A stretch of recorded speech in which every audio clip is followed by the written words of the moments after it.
Hello friends, welcome back study with Bihari Babu का स्वागत है।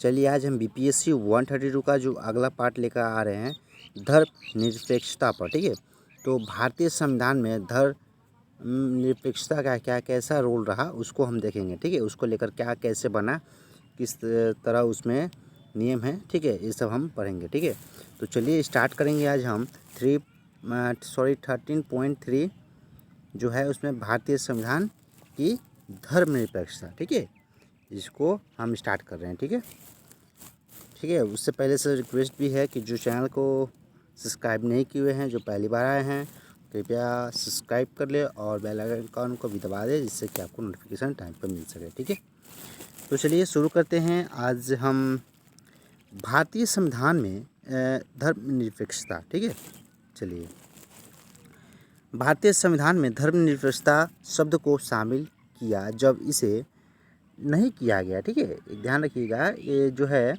संविधान में धर्मनिरपेक्षता जो शब्द था शामिल नहीं किया गया था, लेकिन इसे देखिए 26 जनवरी 1951 को लागू किया था।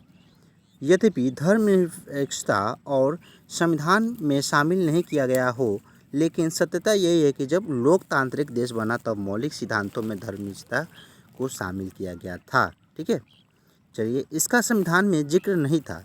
संविधान में कोई तरह से कोई जिक्र नहीं था, लेकिन बाद में 42वें संशोधन में माध्यम से जो संशोधन हुए थे उसके ही माध्यम से 1976 में संविधान की जो प्रस्तावना में इसे भी जोड़ा गया। ठीक है, किसको? धर्मनिरपेक्षता को। ठीक है, चलिए तत्पश्चात सर्वोच्च न्यायालय ने बम्बई जो केस में निर्णय देते हुए इसे संविधान की प्रमुख विशेषता माना था। कोई के जो केस है उसको हम पढ़ेंगे कभी आएगा तो जो है उन्हीं कोई केस था उस पर ही उसको रखा गया। ठीक है, देखिए आगे चलिए। संविधान के अनुच्छेद 25 से 30। ठीक है, इसको थोड़ा ध्यान रखिएगा। संविधान के 19 जो है 25 से 30 के अंतर्गत धार्मिक अल्पसंख्यकों, ठीक है, क्या धार्मिक अल्पसंख्यकों का अधिकार का प्रावधान दिया गया, जो संविधान सभा के बहसों से निकल कर आया था। ठीक है, क्या था, कुछ संविधान सभा में जो बहस हुए थे उन पर ही जो अल्पसंख्यकों को लेकर जो प्रावधान किया गया था। ठीक है, ये सब धर्मनिरपेक्षता के मूल्यों को महत्ता को इंगित करती है। ठीक है, ये सब धर्मनिरपेक्षता के मूल्यों की महत्ता को इंगित करते हैं। लेकिन क्या धर्मनिरपेक्षता भारतीय संविधान में शामिल किया जाना चाहिए या नहीं? ठीक है, एक प्रश्न था। ठीक है, भारत किस प्रकार का धर्मनिरपेक्ष राज्य होना चाहिए, ये प्रश्न था एक तरह से। ठीक है, चलिए आगे हम देखते हैं। देखिएगा, इसमें प्रश्न तो थे। ठीक है, चलिए, लेकिन क्या धर्मनिरपेक्षता को भारतीय संविधान में शामिल करना जाना चाहिए था? ठीक है, इसको ध्यान में रखेंगे हम। ठीक है, चलिए देखिए ब्रैकेट में जो दिया है, एक धर्मनिरपेक्ष राज्य में एक धार्मिक देश। ठीक है, इसको कहा गया था एक धर्म जो निरपेक्ष है राज्य में एक धार्मिक देश की तरह होना चाहिए। ठीक है, क्या राज्य की जो धर्म से दूरी धर्मनिरपेक्षता का प्रमाण है? ठीक है, अलग अलग राज्यों में अलग अलग तरह के होते हैं ना, धर्म को मानते हैं। ठीक है, करीब करीब वही। ठीक है, क्या एक धर्मनिरपेक्ष राज्य एक धर्मनिरपेक्ष समाज पर निर्भर करता है? क्या वह राज्य जो सभी धर्मों का समान आदर करे? कुछ प्रश्न थे जिन पर संविधान सभा ने 17 अक्टूबर 1949 को भी चर्चा की थी। ठीक है, अभी देखिए हमने क्या पढ़ा कि एक धर्मनिरपेक्ष समाज। ठीक है, एक मिनट देखिएगा, वहाँ पे देखिए धर्मनिरपेक्ष समाज पर निर्भर। ठीक है, इसको ध्यान रखिएगा। क्या एक धर्मनिरपेक्ष राज्य एक धर्मनिरपेक्ष समाज पर निर्भर करता है? क्या वह राज्य जो सभी धर्मों का समान आदर करे? कुछ प्रश्न ऐसे थे जिस पर बहस भी हुई थी। ठीक है, चर्चा की गई थी 1949 में। इन प्रश्नों को संविधान सभा में सबकी राय अलग अलग थी लगभग, लेकिन अंततः संविधान सभा में यह निर्णय लिया गया कि संविधान की प्रस्तावना में धर्मनिरपेक्ष शब्द को शामिल नहीं किया जाएगा। ठीक है, ऐसा लिया गया प्रस्तावना में। ठीक है, फिर भी सभी सदस्यों के बीच यह सहमति बनी कि भारत को एक निरपेक्ष राज्य स्थापित किया जाए। ठीक है, बाद में ये निकला कि वो धर्मनिरपेक्ष राज्य स्थापित की जाए। ठीक है, देखते हैं।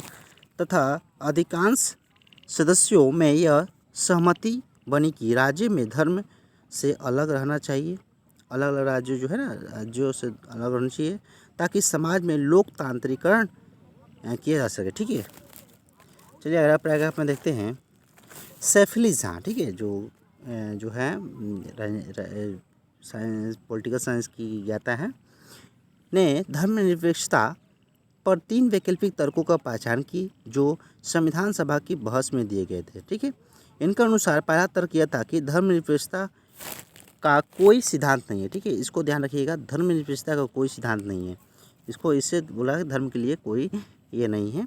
ठीक है, इस तर्क के मानने वालों का यह कहना है कि राज्य को धर्म के बारे में नहीं सोचना चाहिए। धर्म व्यक्ति का निजी मामला है, वो अपने आप मान भी सकते हैं, नहीं मान सकते। ठीक है, इस तरह का। तथा धर्म और राज्य दोनों को इससे अलग रहना चाहिए कहा गया है। ठीक है, समर्थन में भी बहुत सारे लोग समर्थन में। ठीक है, लोगों को धर्म की उपासना करने की स्वतंत्रता है क्योंकि यह उनका निजी मसला है। ठीक है, राज्य को व्यक्ति की पहचान एक नागरिक के रूप में करनी चाहिए, ना कि धार्मिक रूप से। ये भी कहा गया, ये भी बात सही है था। ठीक है, इससे बहुत सारे लोग जो थे सहमत थे। ठीक है, इस तर्क में समर्थन में केटी शाह जो थे, ताजमुल हुसैन, ठीक है, देखिए ताजमुल हुसैन तथा एम मसानी शामिल हैं। ठीक है, दूसरा तर्क यह भी है कि धर्म और राज्य को अलग होना चाहिए। धर्म और राज्य को अलग होना चाहिए, लेकिन इनका तर्क पहले तर्क के ठीक विपरीत था। पहला तर्क जो धर्म और निजी मसला बनाता है, जबकि दूसरा तर्क जो धर्म को वास्तविक सच्चाई बताता है। ठीक है, देखिए, धर्म के साथ संबंध जो है राज्य को कमज़ोर नहीं करेगा, ऐसा कहा गया है इसमें। दूसरा जो है तर्क था। ठीक है, लेकिन इससे धर्म का महत्व कम होगा। ठीक है, बहुसंख्यकों की बातों जो बदलते हैं, लोकतांत्रिक सदस्यों में ज़्यादा तरजीह देनी चाहिए। तीसरा तर्क जो है कि सेफली से प्रस्तुत करती हैं कि वह धर्मनिरपेक्षता के साथ सम्मान और जो है सम्मान का सिद्धांत। ठीक है, धर्मनिरपेक्षता के साथ सम्मान का सिद्धांत, ठीक है, इन्हें कहा है। ठीक है, अर्थात राज्य को सभी धर्मों का सम्मान करना चाहिए क्योंकि जो भारत में धर्म के लोगों जो है, बहुत सारे धर्म के लोगों को जीवन दिया है। देखिए, भारत में जो धर्म के मानने वाले कई तरह के अलग अलग है जो हैं, वे जीवन का जो एक महत्वपूर्ण हिस्सा मानते हैं धर्म को। ठीक है, इस तर्क के सबसे ज़्यादा समर्थक जो के एम मुंशी भी थे। उन्होंने तर्क दिया, हम में एक भारतीय विशेषता वाली धर्मनिरपेक्षता का विकास करना है। We had involve M characteristically and Indian socialism. उनका मानना था कि भारत का कोई राज्य धर्म नहीं हो सकता, राज्य धर्म के आधार पर राज्य नहीं हो सकता। ठीक है, तथा धर्म और राज्य के बीच एक स्थिर रेखा भी नहीं खींची जा सकती। ठीक है, इस तर्क के अनुसार एक ऐसा धर्मनिरपेक्षता जो धर्म के निराधार पर आधारित है, क्योंकि अधिकांश धर्म सहनशीलता का पाठ पढ़ाते हैं। ठीक है, अलग अलग जो है धर्म के अलग अलग पाठ पढ़ाते हैं, अपने अपनी बातें बोलते हैं, ये धर्म अच्छा है, वह धर्म अच्छा। ठीक है, यदि राज्य और सार्वजनिक क्षेत्र में धर्म को मान्यता भी देती है तो इससे धार्मिक जो है झगड़े क्या होगा, नहीं बढ़ेंगे। क्या धार्मिक अगर मान्यता मिलता है तो झगड़े नहीं बढ़ेंगे। जयप्रकाश नारायण का भी मानना था कि धर्म से नहीं बल्कि धर्म का सामाजिक, आर्थिक और राजनीतिक, ठीक है, तीनों, देखिए ध्यान रखिएगा, सामाजिक, ठीक है, सामाजिक, आर्थिक और राजनीतिक, ये जो तो तीन था महत्वपूर्ण है। ठीक है, धर्म के उद्देश्य को पूर्ति करने के लिए ही इस्तेमाल करने से सांप्रदायिक हिंसा को बढ़ावा मिलता है। ठीक है, किसमें, धर्म के नाम पर मिलता है और समाज के नाम पर मिलता है, किस समाज में किस तरह के आदमी रहते हैं। ठीक है, और क्या उसमें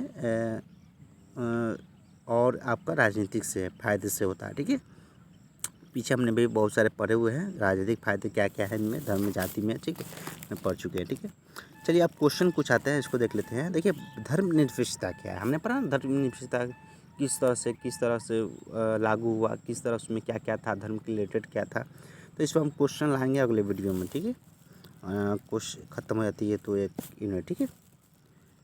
संविधान सभा में धर्मनिरपेक्षता के ऊपर प्रमुख बिंदुओं की चर्चा पर बहस के कौन कौन से बिंदु थे। संविधान सभा में बहुत सारे जो अभी हमने कुछ ही देर में पढ़े कि उसमें जो है धर्मनिरपेक्षता पर बहुत सारी चर्चाएँ की गई, धर्म रिलेटेड, ठीक है। तो क्या क्या बिंदु थे उसको हम विस्तार से क्वेश्चन पेपर में लाएंगे अगले दिन, ठीक है। चलिए आज के लिए इतना ही रहने देते हैं। अगले दिन जो है धर्मनिरपेक्षता विरोधी, ठीक है, और आपका यहाँ धर्मनिरपेक्षता और धार्मिक जो समूह है किस तरह के थे उसको हम पढ़ेंगे। और इसके बाद से ये चैप्टर खत्म है, उसके बाद से क्वेश्चन हम लाएंगे, ठीक है। 2-3 क्वेश्चन इधर में पढ़ने कल हम पढ़ेंगे, ठीक है। चलिए आज के लिए इतना ही रहते हैं, ठीक है। जय हिंद, जय भारत।